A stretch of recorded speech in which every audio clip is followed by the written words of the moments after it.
Hello, everyone. Thanks for coming. All right, welcome in, everybody. Thank you so much for being here for the first day here with us today. We're excited to kick things off with our President of Soccer Operations, Pat Onstad. Oh, right away. Okay. This is my, we call it my signing jacket, so just so you guys know. And I've been pretty happy that I've been able to wear it quite a few times in the last few weeks. So I wanted to open up just with a bit of a story to talk about, where this club is, what this club kind of means to me, what this club means to our owner. I'll flashback, so please bear with me because some of you have been in this room when I was a player, and it kind of starts there. So in 2005, Wade Barrett, Dominic Kinnear, and I, we get a phone call saying, guys, I think the team's going to move. We have a team meeting. We hop on which is really nice, a private jet, fly out here by AEG, our ownership group at the time.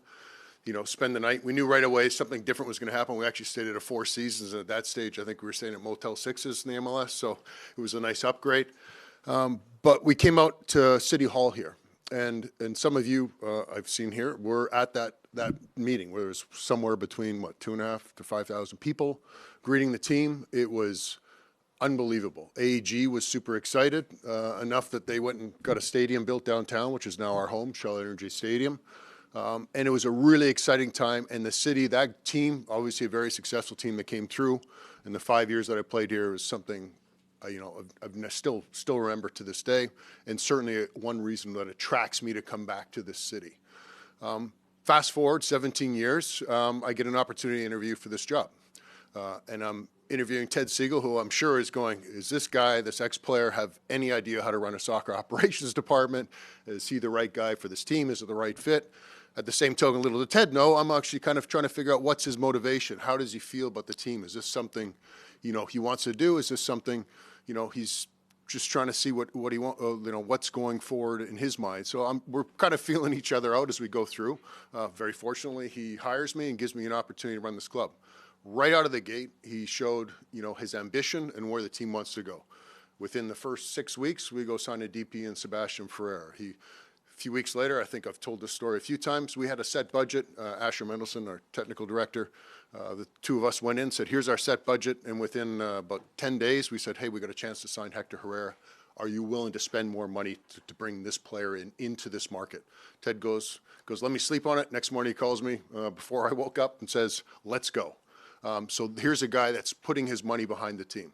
But when I knew, for me, with Ted, so I'm like, great, I've got the financial support. We go build a team. I think at 23, we go win a trophy. 24, we have points record. But when I knew Ted was investing in this team, and it meant more to him than just an investment, but when he said, "This is my team," is we're on the field in Miami in 2023. We're lifting the Open Cup. I see him with his family, the joy on his face, how proud he was of not just the executive group that had kind of run this team, but the players, the situation, and where he brought the fans that had traveled all the way down to Miami or Fort Lauderdale to watch that game. That's when I knew, and I'm watching Ted interact with the players, with the fans, with the staff. I realized he's in it here because he loves this team. He loves this team and he loves this city.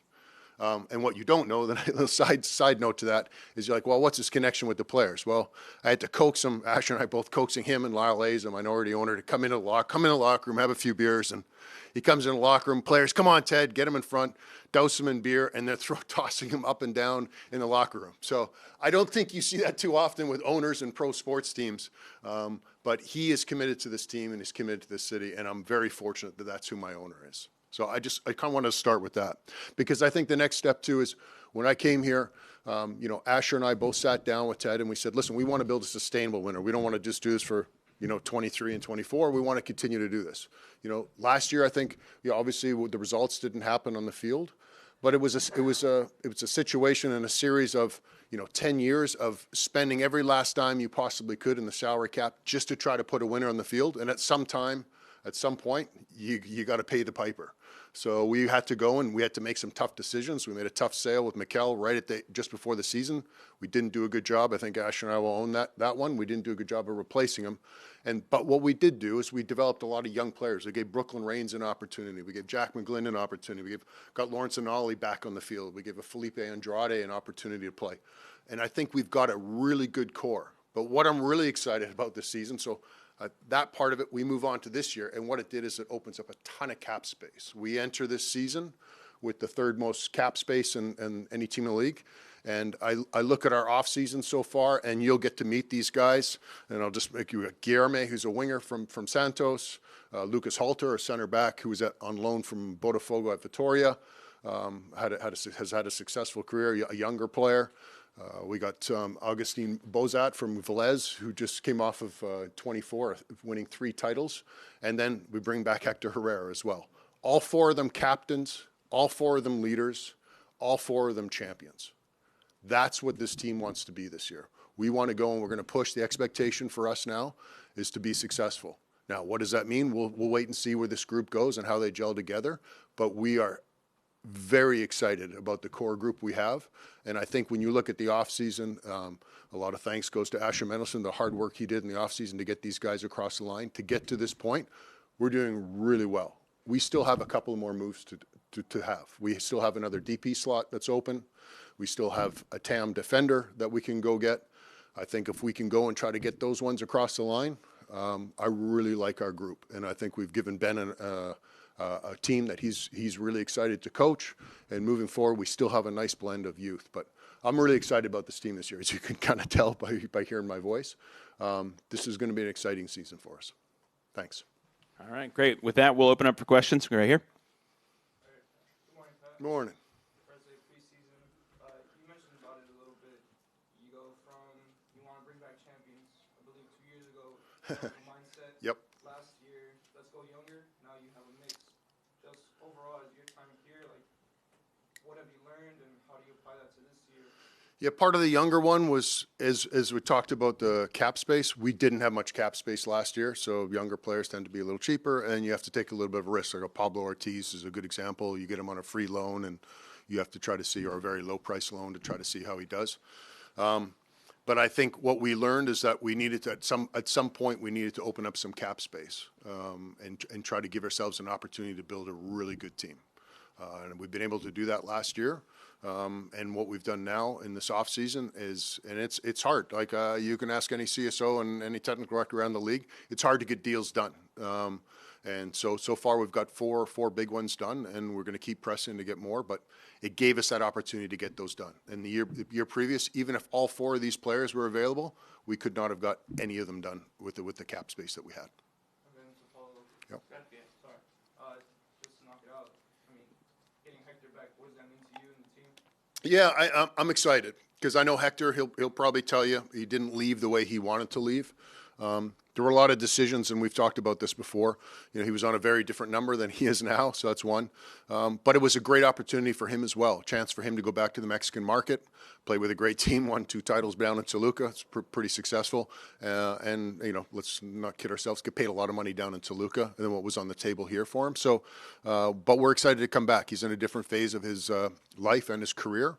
And he'll let him explain that to you. But we're really excited to have him back. And he has a great relationship with Ben, a great relationship with our group.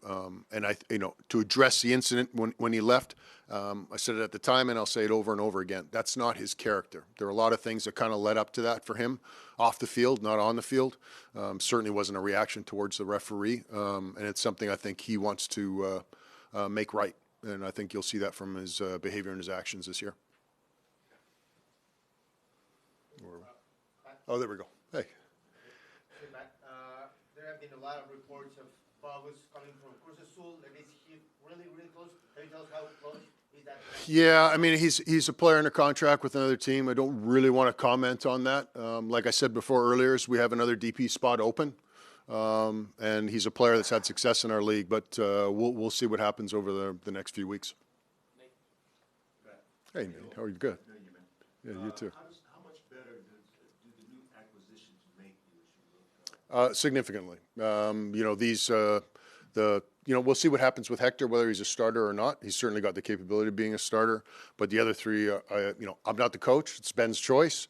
But we signed them to get them on the field and let them play. So I think just those 3 alone, and if Hector's involved as well, it certainly makes us a lot deeper and gives us a lot more options. So a significant upgrade than we had last year. Hey, Pat. Hi. What can you tell us about, Hector coming back? How did that kind of unfold? When did the talks begin, and when was that kind of a real possibility? Yeah, I mean, there's always been. We see Hector here once in a while when he gets a chance. His son's in our academy. David's done quite well in our academy as well. So we see him every once in a while. So it's not there's open dialogue all the time, but it came together pretty quickly. Probably over a span of 3-4 weeks. But the bigger one for him, I mean, I think he's leaving opportunities back in Mexico where financially it would be a better move for him. But like I said, at this stage of his life and his career, I think he's looking for different challenges. And just follow up, his suspension, I know has been talked about. He was Yeah. suspended by MLS, but he did serve a suspension. Correct. So what can you tell us about coming back? What we've been told by the league and our player relations department is that he has served his suspension and he'll be available. Hey, Pat. Hey, David. So, as far as DPs and managing DPs and U22s, correct me if I'm wrong, but Nelson Quinones will not be a U22? Right now, he is a U22. A lot of that and a lot of our DP tags that we put on people is to do with cap constraints and the rules of the league. But right now, he is a U22. Yeah, and then as far as, will you go 3 DPs or 4 or 2 or 3? What's the model that going on? 4? I'd like to get 4. We'll see. Yeah, it's okay. Yeah, but you never know. Sometimes that's how I figure out the rules too. So, yeah, I think right now we're looking at trying to fill the 3rd DP slot, and we'll keep working on that and hopefully try to put the best team on the field that we can. Start opening kick on the 21st. Thank you. I hope Pat. Hey, Alex. Morning. Thanks. You too. For fans that are seeing 4 proven champions and what you're starting to build here, what's the message about this season? And back maybe to what you said, what's the expectation Yeah. fans should have of what the Dynamo will be? Yeah, I think from day one, I've always said playoffs gives you a chance to win a championship. Well, I think we have this team that we put together even at this point, and we're still not finished. I think this team gives us a very good chance, and I think Ben, reluctantly as a coach, will probably tell you the same, gives us a good chance to make the playoffs. The issue for us is 29 other teams that are putting good teams together. So I don't want to come out and say we're going to win an MLS Cup or it's bust. The odds aren't so good. But I think we have a very good team, and I think we have a team that can push if they come together at the right time. That we have a chance to push. I mean, I don't think anyone expected in 23 that we'd make the run we did for the U.S. Open Cup. So a lot of our sport is timing and building momentum. But I think we give ourselves a really good chance to build that momentum. Quickly, and it's a huge World Cup year, so Yeah. maybe the non-soccer people will be following the team. Are you? I hope so. Yeah, I hope so. To piggyback off that, take advantage of that. Yeah. attention. Yeah, I mean, I hope so. I think we've talked about a few things with the front office about where we train and try to become a little more exposed to just the person around town or visitors coming in who are watching soccer. I think there'll be some opportunity coming out of the World Cup and our build up with them. If we can attract some teams here for us to play, but most importantly is to come out and see this group. But we have to put something on the field that people are going to be proud of. I mean, that's our goal. Our goal is to put a team on the field that's extremely competitive. I think we're getting there. We're very close, and a team that not just our fans will be proud of. I mean, our fans, we're very fortunate. We have a great group of fans that really get behind this team, but we want to make our city proud too. They want them to say, okay, that team resonates with me, and I think we're well on our way to that. Carlos Nava, ESPN. Hey, Carlos. How was the process to sign again Hector Herrera? When did the talk begin? Yeah, that was probably about 4 weeks ago. I believe actually, you might have been the first person that was contacted. We have a good relationship with his agent too, Gabriel Maras, who's now become a friend of ours and stuff, and helps us when we talk to him. We have questions of market. So he just kind of called and said, what would the interest level be? What could that look like?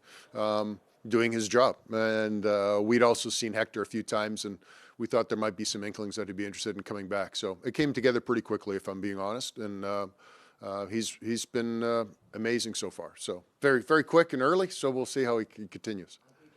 What are the Hector Herrera expectations? Or what did he say to you when he signed again? Yeah, actually, I mean, essentially what I'm repeating is what Hector's saying is he wants to come here and he wants to help lead this team. He's trying to go for more, like he felt in 23, he's gone on the record and said that's one of the best championships he ever won. He led a team that I don't think we had that expectation to win a trophy at the beginning of the year. But as the year grew, you could feel the momentum of the group and the group gel together, and a big part of that was him. He had a successful year too. I believe it was only 1 or 2 goals, but like 17 assists from a deep playing playmaker is a lot. So, you know, his expectation is to try to add to that and bring more trophies to this group. But most importantly too, for him now, his focus is on leading this group. Yeah, you're welcome. Hey, Pat. Hey, how are you? You talk about you don't want to say it's a championship or bust season, but I'm not going to say that. So I just don't put words in my mouth. I'm not saying that. no, I know. I'm saying so. Is it playoff or bust? I mean, that's one way to look at it a bit. I mean, and I think you know, from my perspective, that would be missing the playoffs 3 out of 5 years. So that would be disappointing in my mind. So we're certainly setting up with the team to make the playoffs and make a run. You know, lots of things can happen in our sport, injuries and stuff, but we're trying to build a team that can kind of prevent that. We're trying to build a much deeper team than we've had in the past. Last year, for example, Eric Shevchenko, it was very difficult for him to stay healthy and stay on the field, and that's one player, and that kind of derailed our whole season. Like, we can't have a team like that, so we've worked really hard this year to make sure, you know, Eric Shevchenko, Antonio Carlos, Lucas Halter, and we think Felipe Andrade can be the 4th center back. That's 4 for 2 spots, and 3 of them are absolutely elite and experienced guys. So, like, just for as an example of one position, we want to make sure that we're kind of injury-proofing our team with the hope that we can go and make a run at this thing. But don't put those words in my mouth. No. Hi, Pat. Good morning. Hi, good morning. Obviously, there's a lot of focus on the field performance when it comes to these 4 new signings. But can we talk a little bit about the culture and how each Thank you. player plays a unique role inside the locker room and also possibly in the stands? Yeah, I don't know. David was just telling me that someone had tweeted out saying maybe they should just Adidas should just put captain armbands into all the jerseys for the team. So, which I thought was kind of interesting. But yeah, that's a big piece of it. We're working actually with an outside company to help us build our culture and kind of go through it again. It's it's been 4 years since we've really kind of tackled that again. But I think part of that is to bring in players here that develop culture.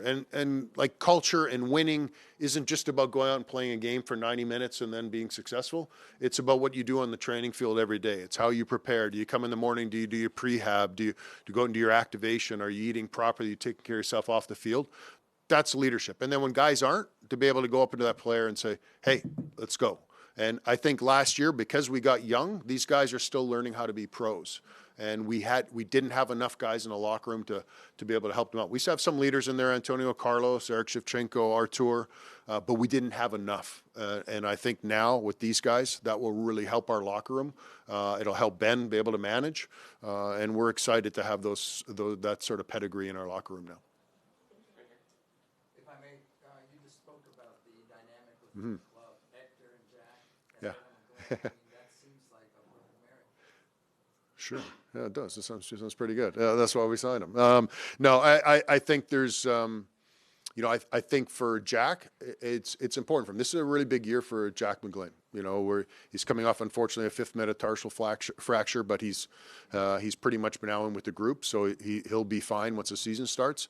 And it's a big year for him. Is he going to get a chance to make the World Cup squad? We'll see. He missed out on a couple of camps, which, obviously makes it difficult for him. But if he can get off to a good start, we know Pochettino likes him as a player, and he's got that special skill set that not all American players have. So it's a big year for him, and to win, I think, is going to be important for him. Pat, do you force that relationship, or it's natural, it's organic? Does that make sense? They're rooming together for the next 8 months. No, I don't force it. Hopefully Ben does. But he's.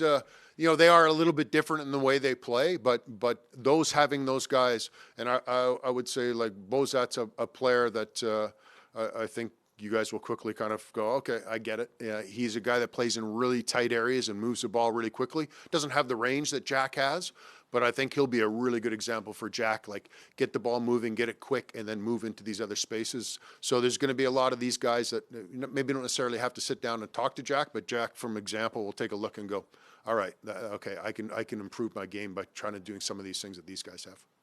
Yeah. Sure. What kind of players do you think you are getting with Agustin Bozat? For us, first off, a winner, a guy that competes, It's funny, he's not a very big guy. You'll see him come in, you go, really? He's not a big guy, but he is feisty, and he is physical. He protects his team, and he moves the ball quickly. He's not a playmaker. He's not a guy that's going to go score 6 goals or 5 goals, but he's a guy that makes the team tick. He's kind of the engine room type of player. Nice guy that gets on the ball and is willing to get on it in really tight areas, and he's had a lot of success down in Argentina, so we're excited to have him, and he seems pretty excited so far with his family as well, so that's great. There we go. Oh, there we go. Hey. Pat, with the acquisition of these 3 midfielders, you solved the problem that you had last year in the midfield, and now you expect Ponce to explode goals, because that's what the part that Ponce is doing with the goals from. You mean, yeah, well, because we had too many midfielders last year? No. Because we didn't get the service, you're saying? Exactly. Yeah, okay, no, okay, sorry. I was trying to connect the two. I think with, again, I talked a little bit about the center back situation. Guys are going to have to compete for playing time. That's the point here. So we're trying to get better. But to your point about Ponce, as you know, Jack McGlynn, again, we're still looking at a DP player, which I think you can kind of lead you down that path, somebody that hopefully can provide service for Ponce as well. We think Guilherme can do that. And the example I have of the Guilherme, and Santos needed to win their last 3 games of the year in Serie A in Brazil to stay up. He had 4 assists in those last 3 games, in the most pressure-packed games that he had. He's a guy that can help make players around him better and provide that service. But I think our team as a whole, I would like to see Zeke, and I think he's pretty excited. You can see this last week. He's pretty pumped with the guys that we have in market, and I think he'll be able to get a lot more service and hopefully score more goals. Yep, go ahead. Yeah. Just for the record, he's like probably my favorite guy I've ever been around. He's the best. Yeah, he's a wonderful human being too. But he wanted to get back down. He wanted to go south, and he wanted to go to and take a different challenge on. And he was a free agent. We spoke to him about trying to keep him here, and we never even really got that far negotiating. He just said, I'd like a different challenge, and I think part of it was his new fiancee. So I think, in a good way. Please don't say that. It was a good way. I think they both just said it's a time for a new challenge and let's go. No, he's a wonderful human being. I really enjoyed him. Ben will tell you he drove him nuts at times, but I think there's not a guy here that doesn't love that guy. Yeah. Hey, Pat. Hey. I know you guys are in the same boat, or everybody's in the same boat, rather. The challenges and advantages and disadvantages of trying to play during a World Cup year with such a long pause during the summer, and what you guys are trying to accomplish this year. I think our guys are probably pumped about it. They're like, oh, you mean in the hottest time of the year I get a week off? That'll be okay. So I think it'll be exciting. I mean, the city's going to have a big buzz, and I think the players will feed off of that. I think they'll be really excited. If anyone has any connections for tickets, please let me know. There's a lot of requests so far. But any time that the focus is on soccer in our city, and we know the city supports the sport, I think it's good for our club. And I think for our players, they'll feed off that energy. One right here. Pat, I have to ask about the organization cutting ties with Glenn Davis. Is this a blow to the organization? A blow to the organization? Listen, I think what I'll say about Glenn is Glenn has supported me for 20 plus years. When I was a player, I think when I had a bad game, he'd call it out and let me know. And I think in the same position what I'm doing here, I think if he sees something that he thinks is a mistake or he's questioning something, he'll question me. And I think that's fine. I think we have a really good friendship. Grab a coffee together usually about once a year or so. So I can't answer that question. I don't know. Well, time will tell. But I think he's a huge supporter of soccer in the city. He was a huge supporter of soccer with this club. And like I said, for me, I'd call him a friend, and I'm sure he'd probably do the same with me as well. Some fans are connecting that interview you had on the show as maybe a factor. Yeah, I mean, I didn't say anything to Glenn, but I actually saw his tweet yesterday. That's certainly, I don't believe, was a factor. In the end, I care a lot about Glenn, and that's probably about all I can say about that. But thanks for asking. Pat, one more from me. I know it's for next year, but the schedule change, if possible, could you mention or speak about it? Sure. So the way the league is operating, eventually what they want to do in a year and a half is pivot to starting in the summer and ending in the I guess the in the springtime. So to do that, we're going to have a condensed 6-month season, calling it the sprint season. It'll be a 14-game season, so it'll be nice and short and sharp. It'll be exciting because there's no kind of messing around. Can't go on a 5-game losing streak, that's for sure. But I think for us, we're leading in, and this is part of our roster planning, is we're trying to bring these guys in as soon as possible to get acclimatized to our group, to acclimatize to our coaching staff, and hopefully have a really successful team. And then in the next off season, because it's such a short season, you're going to have time to adapt that group. So our hope is that this group is together for 18 months, and this group is a top-level group, and that we keep pushing forward. Do you find it as a disadvantage starting later in the year? I don't know about disadvantage. I think there's some things like we like the heat. We brag about the heat. You know, we take advantage of it. We'll lose some of those games, but I certainly would. If I was in the front office, I'd be like, okay, that's nice. I don't have to put people in the stands in July, and I can understand that. You know, we'll adapt as a soccer organization from the soccer operations side. We'll adapt. We'll figure that out. But I think for us, it's exciting. I'm happy that we're going to change the calendar. I think it gives us a competitive opportunity that we haven't had in the past. And, you know, we try to go in this window is very difficult to go find a DP. You can do it in Mexico because they have 2 seasons. You can do it in Brazil because they kind of have 2 seasons. But if you go to Europe right now, you're saying, hey, I want your best player right in the middle of your season. They look at you, okay, well, he's a $3 million player, but if you want him, you can buy him for 8. So we're either overpaying for players or we're just not able to get them. And I think by aligning the calendar, that will give us a much better opportunity. And the one piece which lots of people have mentioned before, so this isn't rocket science. I'm not ahead of the curve here, but the free agent market is the summer, especially for Europeans, and that's the time when our league will be able to compete for that much better. Pat, I just wanted to ask you about goalkeeper, something you know well. Not really. But you had brought Jonathan in last year, you still have Jimmy. Yeah. You have some young guys, Blake, Yeah. Pedro with Dynamo too, you signed Logan. It's probably up to Ben and Marcelo ultimately, but how do you kind of see Yeah, we're kind of bullish on our goalies, and you're right. Like, we're probably a little too deep. There's certainly some opportunities. I think if we can find for some of the younger guys, it's important as goalkeeper. This I do know. You got to play games, and you got to find games for these guys. So that'll be our battle. I think if you have Pedro, Logan, and Blake, and we even have a young kid named Roman Kirchhoff in the academy that's coming up. So if you just don't have enough games for those guys. So we may have to try to find a place for them. But Jonathan Bond right now is our number 1, and Jimmy's our number 2, and we'll see how the season plays out. But I like our young core. Yes, on the DP conversation, are there any good candidates? Can you share a bit of where? There's lots of good candidates. Or when the timeline that we We're pushing. We're trying to get people in here, as I mentioned earlier, for players. We'd like to get players in as soon as possible. That helps them acclimatize to the group, acclimatize to the style of play. So we're pushing to try to get these deals done as fast as possible. We'll see. These deals are, like I said, are very complicated, and you never know. Sometimes you think you're there, and then you wake up the next day and the deal's dead. So it's tricky. Thank you. Yeah. Before we go over to Zoom, anybody else in the room before we head to Zoom? Jack, you want to call on someone in the Zoom? Yeah, they can hear you. Okay, great. Charles, you're up. Hi, Pat, can you hear me? Yeah, I can. Pat, can you hear me? Yes, I can. Hey, great. This is Charles Bro from MLSsoccer.com. Hi, Charles. 2 questions. One is, can you speak a little more about Guillermo and what made you decide that he was the right investment for a designated player level contract? Yeah, I mean, Sounds like the game model, as you have established, is going to continue. Do you expect it to be the same style of play? relatively speaking, yes. I think there's going to be moments now that we have more attacking talent in the squad. There could be moments where you'd see one more attacker on the field than we normally have. But we see him at this stage on the left wing coming inside, just the same role he played with Santos.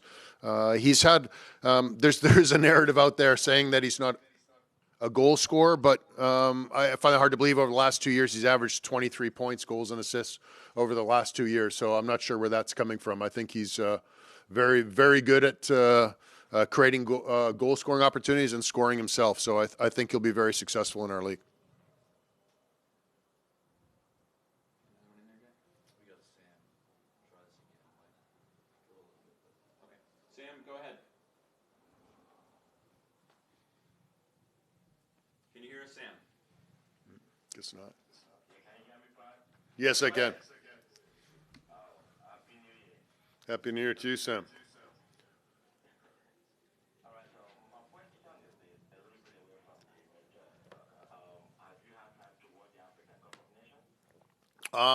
Not really. I've been pretty busy. I just kind of watched 15 minutes yesterday. I watched the penalty kick shootout with Morocco.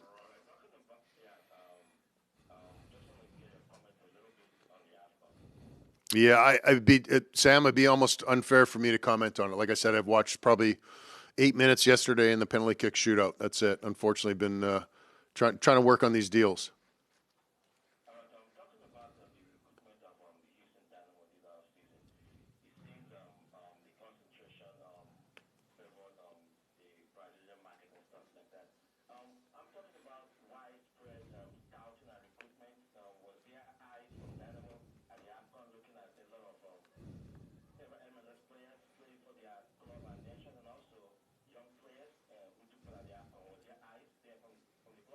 Yeah, we're watching. Our scouting department watches the AFCON.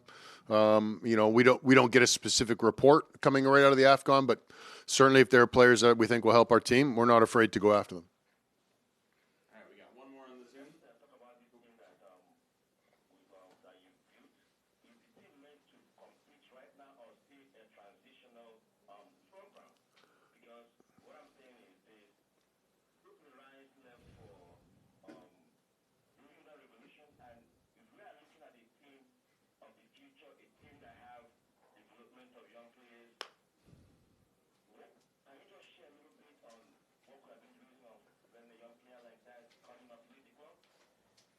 So I kind of missed the last one. I think my understanding of the question was, is this a team that's designed to win now or be maybe transitional towards the future? Yeah, Sam, I didn't quite catch, so hopefully this answers your question. And I know I'll address Brooklyn Reigns as well. I think Brooklyn is a player that started with our second team. We purchased for a pretty small price from Salt Lake his rights, brought him in, and he's developed here now for the last 4 years. It was an opportunity from the Revolution to get a pretty high price for a young player.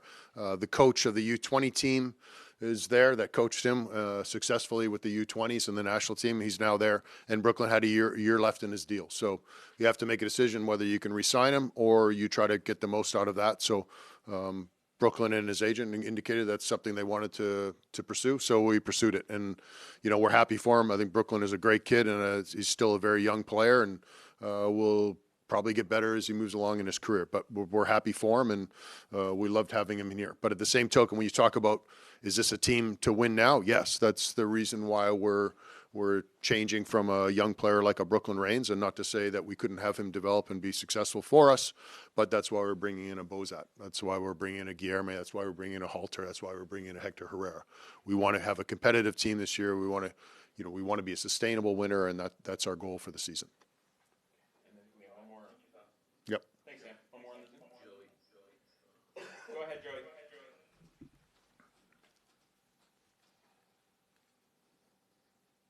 Hey, Pat.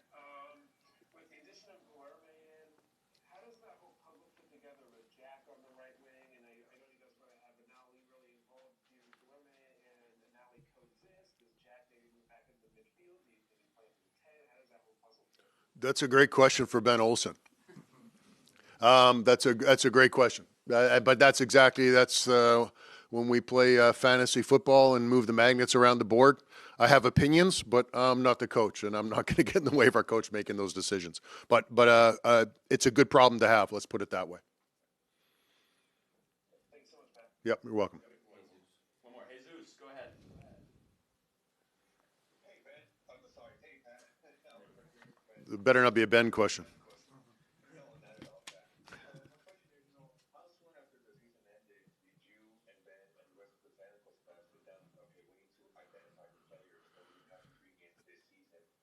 Yeah, some of the players were identified before the season ended. We try to get ahead of that as best we can. Try to think a window ahead.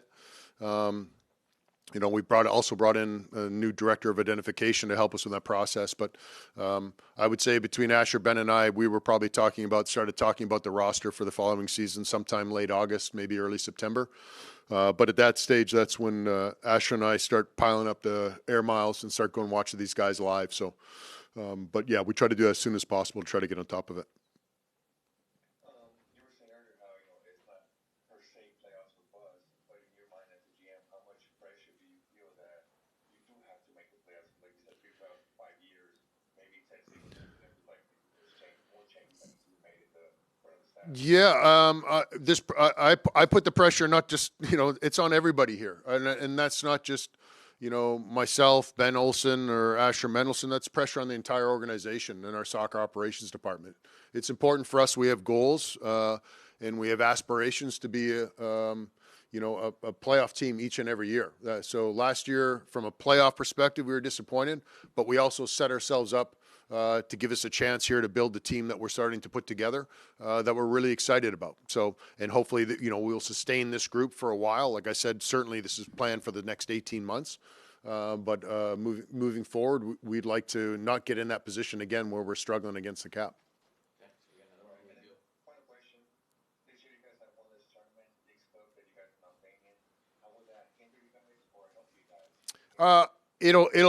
It'll help us and give us a little more time, I think, to prepare for games. And the disappointing part, I think, last year on the Leagues Cup, and it's also the format with the tight schedule. I believe it's the same this year as well. Is if you go out in the first game and you take a loss in the first game, it's really difficult to get through. So for us, at times, I think that was a little frustrating. We didn't have a good result in the first game, and the next two games were disappointing. We just wanted to prepare then for the rest of the season. So this year, I think we've got, like you said, the two competitions, and we'll try to roll out and put the best, most competitive group that we can on the field for each and every game. Thanks, man. Yep, no problem. Diego, you're up.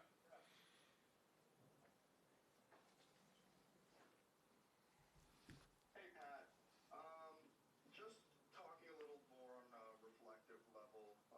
You're reaching half a decade with the Dynamo, your second stint now on the management.